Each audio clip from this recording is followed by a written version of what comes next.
You're right guys, it's Capcom Tom here and welcome to episode number 15 of The Path to Paris. Now as you can see, we had a pretty good run out last time, managing to win 2 and draw 1 in our first 3 games in Division 8. And I was like, I'm going to go back to Divisions in this episode, but I went and read through the comment section of one of the previous videos and someone said, why aren't you playing the French Classic Cup? So that's what we're going to do today. Obviously we have a League 1 side, so we meet all the requirements. We're going to try and win the cup. We've only got one chance at it though, because this closes in 5 hours and 45 minutes. In fact, when this goes up, I'm pretty sure it will already be closed. So that's unfortunate, but let's hope we can win it first time. Now if you're looking to buy any Ultimate Team coins, go and check out futcoinemporium.com. Their link will be down in the description. A fast, cheap and reliable coin service. And if you use the discount code CapcomTom, you'll get 5% off all of your purchases. So here we go. We really struggled to find an opponent, I won't lie. I was searching for a good 5 minutes and I actually edited it and cut it all down and showed you just how long we were searching for opponents for, because we searched a good 4 or 5 times, which was an absolute nightmare. But eventually we did find ourselves an opponent, and let's have a look at what team he's using. He is using a Big Bang-esque team called Sheldon Cooper, and it's a 4-1-2-1-2. And it looks pretty average, to be honest. It's got Gomez up front, it's got Kalu, it's got Pastore, it's got AU, and you know, it's a pretty average defence as well. So I was silently confident, let's put it that way. And we headed into the game, and as you can see, we managed to get down the wing early on, cross it in, didn't get the head that we were looking for. Ball ends up going all over the place. How it doesn't end up in the back of the net, I really don't know. But here you go, Lucas manages to pick up the ball, does some nice skill moves to go past a couple of players, opens up the space. Menez makes a great run, slips in through perfectly, and Menez applies the finish to give us that 1-0 lead in the 38th minute.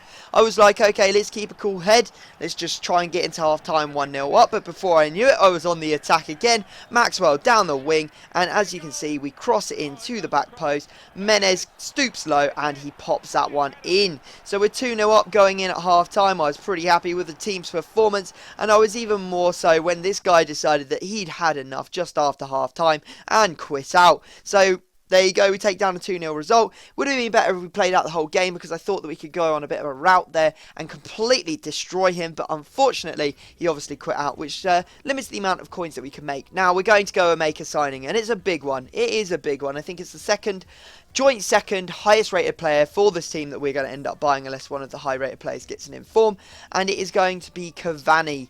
And you can see that we go and buy marksman version of him for 19,250 coins, and I'm pretty happy with that. If you don't think he should have the marksman chemistry style applied on him, we can change it up at a later date. We've got a hunter chemistry style in our club still that I'm still deciding what to do, so obviously put that down in the comment section if you think that he should have hunter chemistry style, or any other chemistry style for that matter, put on him.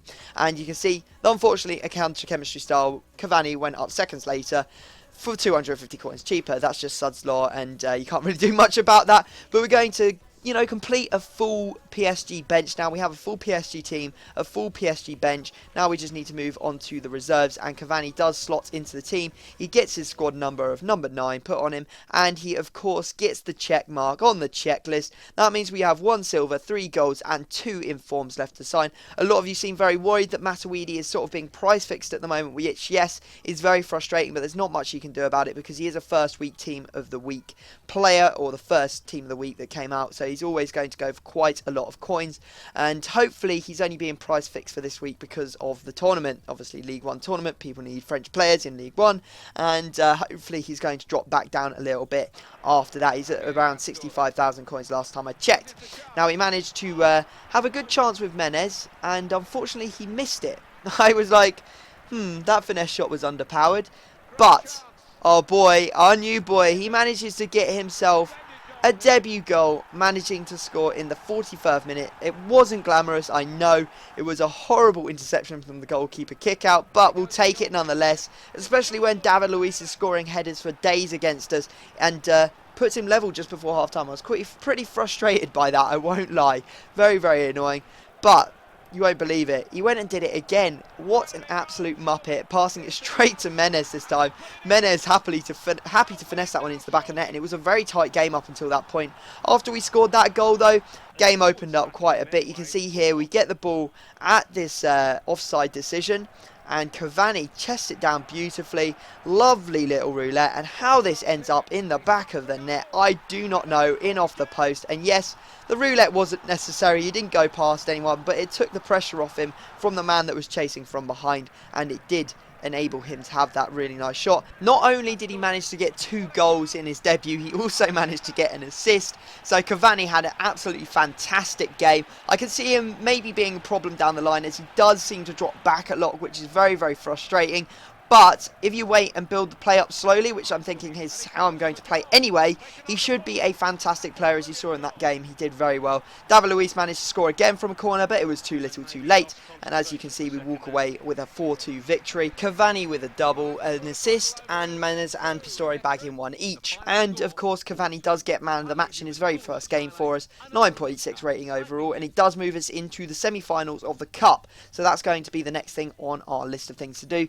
Now, you may have remembered I tried to clear out my club in the last episode, and unfortunately absolutely nothing sold for 400 coins or whatever I put them up for, so I decided just to discard everything as I was planning to do. And you can see that we end up having around the 24,000 coin mark, which is pretty good going considering we've just bought Cavani, and it's going to allow us to do some more trading. I will of course do some trading for the next episode to move us forward to sort of look towards buying some more players. Now we're going into the next game, and it is against a 4-1-2-1-2. Well, no, non-surprisingly, League One side, as it is the League One Cup.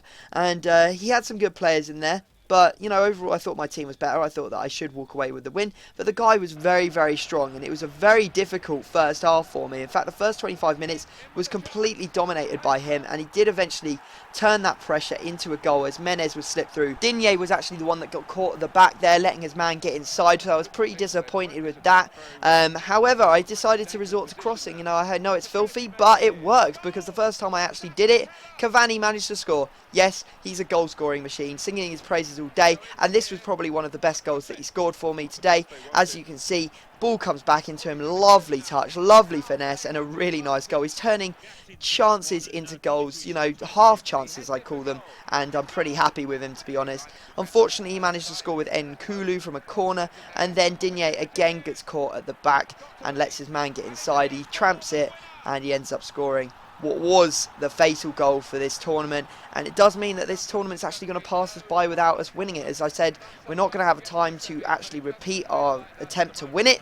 So we're going to try and win some division matches tomorrow. So I hope you've enjoyed it, guys. Obviously, if you drop a like on this video, 1,000 likes will ensure that I upload another episode tomorrow. If you don't get 1,000 likes, I'll think about putting a different video up and making you wait. So definitely hit that like button now. You can see that Cavani actually got a 9.0 rating, only beaten out by Menez, who got, I think, a 9.6 on the opponent's team. So that was understandable, as he did end up winning that match. And yeah, I hope you've enjoyed it. Drop the like, subscribe if you're new, and I will see you all next time.